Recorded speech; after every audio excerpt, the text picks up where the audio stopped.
आज सोलापूर महानगरपालिकेची एक पाणी पुरवठ्याच्या संदर्भात बैठक झाल्याचं इथं आल्यानंतर कळालं।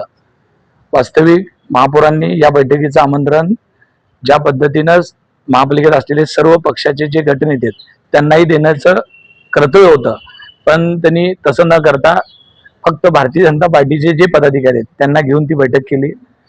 पाणी पुरवठा उन्हाळ्याचे दिवस आहेत, अत्यंत लोकांमध्ये तीव्र भावना असताना कशा पद्धतीचं येणाऱ्या काळात नियोजन असणार आहे, संबंधित अधिकारी असतील, आयुक्त असतील, या संदर्भाने ह्या लोकांनी काय नियोजन केलंय हे सोलापूरकरांना कळलं पाहिजे होतं।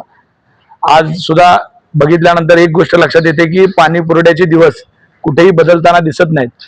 याआधी दुहेरी पाईपलाईन असताना सोलापूरचा पाणी पुरवठा जरा बरा होता अशी म्हणायची वेळ आली। आज पाणी पुरवठ्यामध्ये दुहेरी लाईनची भर झालेली आहे, पाण्याची हे सुद्धा वाढलेली आहे। असं असताना सुद्धा शहराचा पाणी पुरवठा कुठेही सुधारलेला नाही आहे।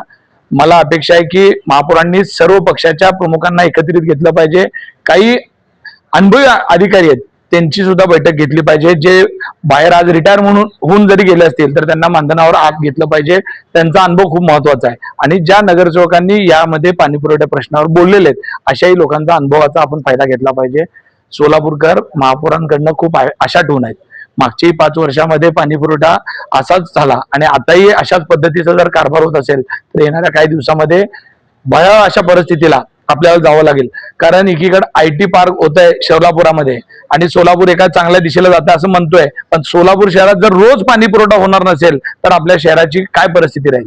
त्यामुळं मी एवढंच सांगतो की सर्व अधिकाऱ्यांबरोबर आम्हा सर्व गटनेत्यांना सुद्धा मिटिंगला बोलवलं पाहिजे, अन्यथा मग आम्हाला स्वतंत्र बैठकासाठी आयुक्तांकडे किंवा अधिकाऱ्यांकडे जाऊन बसावं लागेल। पण त्यांचं म्हणणं असं आहे की बाबा प्राथमिक माहिती घेण्यासाठी आम्ही ही बोलवली होती बैठक आणि त्याच्यामध्ये असा आढावा वगैरे काही नाहीये, फक्त माहिती मागील 3 वर्षाचा आढावा। बघा, महापौरांनी त्यांना अधिकार आहे, ते महापौर आहेत, रोज बैठका घेऊ शकतात, पण जर त्याच्यामध्ये कोणत्याही पाणी पुरवठ्याच्या बाबतीत चेंजेस करणार असतील, काही सुधार करायचा असेल तर मी काय त्यांची अडचण म्हणून सांगत नाही, त्यांची मदतच होईल। काही गोष्टी अशा असतात की काही अनुभवी माणसाच्या माध्यमातून लक्षात आल्यानंतर आपल्याला शहराचा पाणी पुरवठा एकत्रित कसा सुधारता येईल याच्यावर ही बैठक आहे। ह्याच्यात श्रेयवादपेक्षा आपल्याला शहरवासियांना पाणी कसं रोज मिळेल याच्यावर आपण काम करणं गरजेचं आहे। हे आता पदाधिकारी तेच आहेत, त्यांचीच जबाबदारी आहे। पाणी पुरवठा सुधारला, विरोधी पक्षाला जरी बोलवलं तरी त्याचं काय क्रेडिट काय विरोधी पक्षाला जाणार नाही। आम्ही भारतीय जनता पार्टीची जर सत्ता असेल, महापौर जर त्यांनी आहे तर श्रेय सुद्धा त्यांनाच मिळणार आहे आणि अपयश असेल हे सुद्धा त्यांनाच स्वीकारावं लागणार आहे। अपयश आलं तर दुसऱ्यांनी केलं आणि श्रेय झालं तर आम्ही कधीही म्हणणार नाही। आम्ही असं म्हणतो की आम्ही पण लोकांतून निवडून आलेलो आहेत, आम्ही लोकांना न निवडून आलेल्या लोकांना सुद्धा तुम्ही विश्वासात घेतलं पाहिजे।